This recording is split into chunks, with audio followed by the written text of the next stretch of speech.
Hi everyone, good day. Hope you guys are all doing good. Today is day 15 of our daily Bible reading series and I hope everybody's doing fine. Medyo maulan, mag-ingat po kayo. We are at Genesis chapter 40. This is a short chapter. We're just going to read 23 verses. Then we will proceed with our observation and then application and then prayer. Pero kahit short chapter lang siya, very interesting and marami tayong matututunan. So before we start, let's do a quick prayer. Let's pray. Hallelujah, God. Thank you, Jesus. Hallelujah, Lord. Heavenly Father, we come in Jesus' name. Lord, maraming salamat po sa panibagong araw na to. We're lifting unto you up, God, our Bible reading time, O God. Holy Spirit, we ask for your presence to guide us. Lord Jesus, cleanse our hearts from all unrighteousness, God. We ask you, Jesus, to fill our hearts with your presence. Praying, Lord, na kung ano man ang revelation ninyo, Panginoon, sa aking mga kapatid o Diyos, ay maisapamuhay po nila. Ganon din po ako, Panginoon. Gamitin niyo po ako as a vessel, O God, to speak your word, O Lord. And we just entrust to you, Lord, this Bible study, O God, this Bible reading time. Salamat po, Panginoon. Ingatan niyo po ang bawat isa sa araw na to, Diyos. In Jesus' name we pray. Amen. Amen and amen. Okay, so let's dive in. Genesis chapter 40. It came to pass after these things that the butler and the baker of the king of Egypt offended their lord, the king of Egypt. And Pharaoh was angry with his 2 officers, the chief butler and the chief baker. So he put them in custody in the house of the captain of the guard, in the prison, the place where Joseph was confined. And the captain of the guard charged Joseph with them, and he served them, so they were in custody for a while. Then the butler and the baker of the king of Egypt, who were confined in the prison, had a dream, both of them, each man's dream in one night, and each man's dream with its own interpretation. And Joseph came into them in the morning, and looked at them, and saw that they were sad. So he asked Pharaoh's officers who were with him in the custody of his lord's house, saying, "Why do you look so sad today?" And they said to him, "We each have had a dream, and there is no interpreter of it." So Joseph said to them, "Do not interpretations belong to God? Tell them to me, please." Then the chief butler told his dream to Joseph, and said to him, "Behold, in my dream, a vine was before me, and in the vine were 3 branches. It was as though it budded, its blossoms shot forth, and its clusters brought forth ripe grapes. Then Pharaoh's cup was in my hand, and I took the grapes and pressed them into Pharaoh's cup, and placed the cup in Pharaoh's hand." And Joseph said to him, "This is the interpretation of it. The 3 branches are 3 days. Now within 3 days Pharaoh will lift up your head and restore you to your place, and you will put Pharaoh's cup in his hand according to the former manner, when you were his butler. But remember me when it is well with you, and please show kindness to me. Make mention of me to Pharaoh, and get me out of this house. For indeed I was stolen away from the land of the Hebrews, and also I have done nothing here that they should put me into the dungeon." When the chief baker saw that the interpretation was good, he said to Joseph, "I also was in my dream, and there were 3 white baskets on my head. In the uppermost basket were all kinds of baked goods for Pharaoh, and the birds ate them out of the basket on my head." So Joseph answered and said, "This is the interpretation of it. The 3 baskets are 3 days. Within 3 days Pharaoh will lift off your head from you and hang you on a tree, and the birds will eat your flesh from you."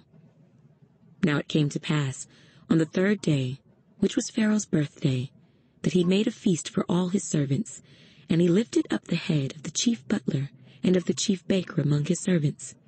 Then he restored the chief butler to his butlership again, and he placed the cup in Pharaoh's hand. But he hanged the chief baker, as Joseph had interpreted to them. Yet the chief butler did not remember Joseph, but forgot him.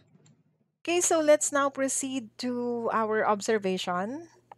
Actually, acronym ang ginawa ko, DREAM, D-R-E-A-M. So, D stands for divine intervention. Joseph was exactly where he needed to be for God's purpose. So, makikita nga natin yan. Nilagay talaga siya ni God doon for a purpose, hindi aksidente na yung chief butler ay nandun din sa kulungan kasama niya. Hindi aksidente na nakulong sila. So, may plano talaga ang Panginoon. Si Lord talagang nag-aayos ng mga pagkakataon sa tamang panahon. Yon. Nothing is random with God. So, yes, let's always remember that. Okay? So, our observation, reverence to God.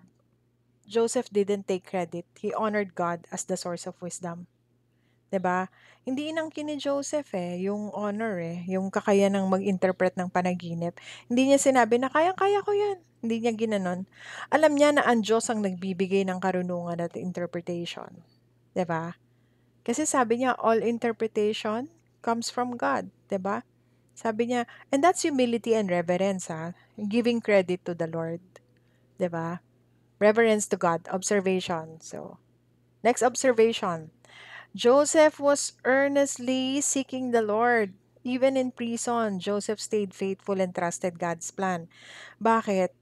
Kasi 'di ba, makikita natin 'yun dahil katulad noon, ang ano niya, inacknowledge niya agad si God, 'di ba?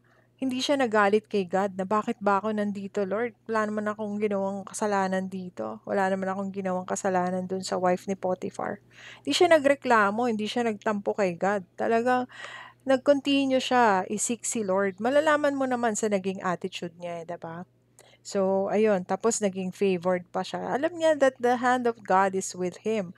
Naging favored siya nung yung guard, yung captain of the guard, kaya siya yung pinamahala doon sa prison. Okay, next. All right. Next is appointed time. So A stands for appointed time. Joseph waited patiently and spoke up at the right time. So may tamang oras ang Diyos para sa lahat. Hindi minidali ni Joseph ang pangyayari. Pero nung dumating yung opportunity, nagsalita na siya. Sinabi niya sa butler, dun kay chief butler, na banggitin siya kay Pharaoh. Banggitin yung case niya. Sabi niya, he knew that when God's timing comes, everything will fall into place. When the right time comes, when God's time comes, everything will fall into place. So alam ni Joseph 'yon. That's letter A. Okay, M stands for manifestation. Ito usong-uso to ngayon So manifestation, the dream came true exactly as God revealed.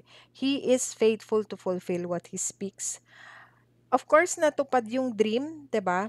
Exactly kung paano ni-reveal ni God kay Joseph. This reminds us that God speaks, number one, through dreams. Possible yon, talaga, nangyayari yon. And it is God who brings it to completion. Si God ang gagawa ng bagay para mangyari ang, yon, yung napanaginipan na yon. Pero ang manifestation, hindi lang siya basta positive thinking. Okay? So, pinagpipray yun. Pinagtitiwala yan kay God. Okay? It is God's hand in action. Yun ang manifestation. Magtiwala tayo sa Kanya. Alright? And then, let's go to application.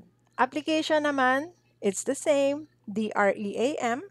So, D stands for, ito yung call to action natin, direct our concerns to the Lord. When life feels unfair or delayed, let's bring our burdens to God first.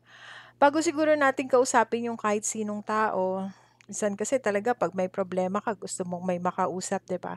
Punta ka muna sa kwarto mo, punta ka muna doon. O kaya kung saan may quiet place na pwede mong kausapin muna si God. And God will direct you to the right people to talk to. Bago tayo kasi pag inuna natin sabihin sa tao, na which is kadalasan talaga yun ang ginagawa natin. Minsan nahahaluan na ng ano yung siyempre yun yung sariling wisdom nila, 'di ba? Pero pag dinirect natin yung concerns natin kay God, after natin mag-pray, pwede na tayong kumausap ng tao, pwede na tayong magkwento sa brothers or sisters natin, and the Lord will use them para para sagutin yung ating mga concerns. Okay? Pwedeng gamitin ni God 'yun. Alright? Next is respect authority. That's letter R. So even when wronged, we should honor the system and leaders around us. Kasi gaya nung attitude ni Joseph, 'di ba? Hindi siya nagalit sa mga ano do'n, hindi siya kumbaga hindi siya nagrebelde. Kasi nakulong siya ng wala naman siyang kasalanan, eh. So, hindi siya rebelde, nirespect pa rin niya yung authority. So, sabi dito sa Romans 13 verse 1, "Let every soul be subject to the governing authorities. For there is no authority except from God, and the authorities that exist are appointed by God." So let's always remember that. Kaya medyo hinay-hinay lang din tayo, okay? Sa pagsasalita sa ating mga nakaposisyon sa ating gobyerno kasi inappoint yan sila ni God. So, kung meron tayong concern sa kanila, let's lift it up to the Lord. Mas mabuti pa, pag-pray natin sila. Okay? So, remember, respect authority. Next is empathize with others' concerns. We should notice when others are troubled and choose to care even in our suffering. Yung attitude ni Joseph dito, nung nakita niya ngang malungkot yung dalawang prisoners na kasama niya, nagtanong siya. So, ganun din tayo. Kahit meron tayong mga sariling pinagdadaanan, let's be sensitive dun kung meron ding concern yung iba. Especially, yun nga, yung paligid natin, kung merong trouble, pwede pa rin naman tayong magtanong. Kasi kadalasan ng tao, di ba, parang, kakausapin ko pa ba yan eh? Ako nga may problema din. Ano mo yun? Because we never know. Baka mamaya yung taong kakausapin natin, matutulungan din tayo pala. Matutulungan tayo in a way na baka may masabi siya na wisdom, na words, na yung pala yung inaantay mong mga salita, 'di ba? Di mo alam eh, pwede siyang gamitin ni Lord eh. Pagka nakatulong tayo sa iba, especially yung kapag kahit may pinagdadaanan ka tapos na ipag-pray mo yung iba, gumagaan din yung pakiramdam mo. That is so true. Ilan beses na rin nangyari yun sa akin. Share ko lang. So let's always empathize with others' concerns. Okay, next is for letter A, acknowledge that God is in control. So we don't force timing. God opens doors when the season is right. So, hindi natin pipwersahin ang mga bagay-bagay. So, palagi natin i-acknowledge na si God ang may hawak ng oras. Okay? Gaya ni Joseph, nag-antay lang naman din siya. Pero when the perfect timing came, nagsalita siya, 'di ba? Kaya nga eh, nagbukas ng pintuan ng Panginoon, sabi niya, uy, perfect timing to. Kasi yung chief butler, syempre chief butler yun, malapit yun kay Pharaoh. So, ang ano niya is, banggitin mo ko pag nandun ka na. Banggitin mo naman yung concern ko. Let us always remember that God opens doors when the season is right. Okay? Letter M naman, this is the last letter.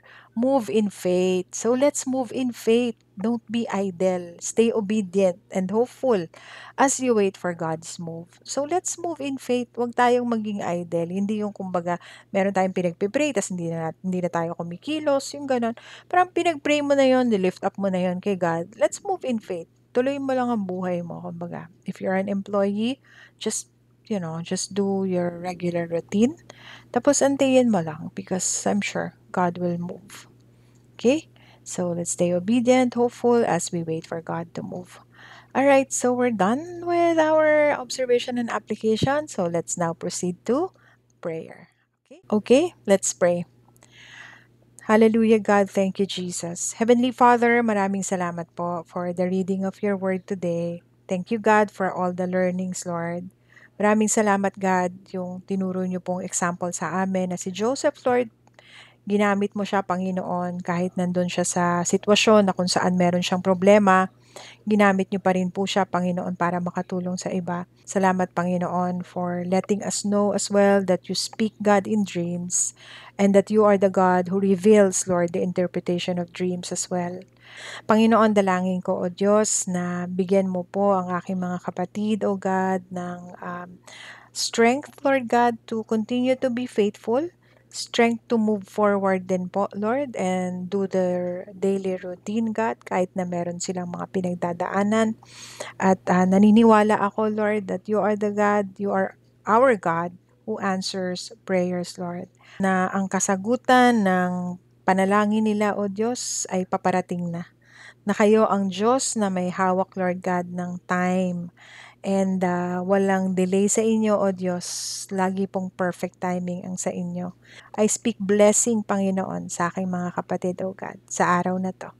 Blessing, O Lord God, sa lahat ng kanilang gagawin, O God, that you will prosper them, Lord, that you will prosper the works of their hands, O God, that you will use them, Panginoon, para maging blessing, O Diyos, sa mga nangangailangan, that you will let your face shine upon them, Panginoon, that people will see Jesus, that you are the one moving in their lives, O Diyos, sa mga taong nakapaligid sa kanila. Hallelujah. Thank you, Jesus. Thank you for today, Father. Thank you, God. In Jesus' name we pray. Maraming salamat. Thank you. Take care. Bye-bye. God bless you all.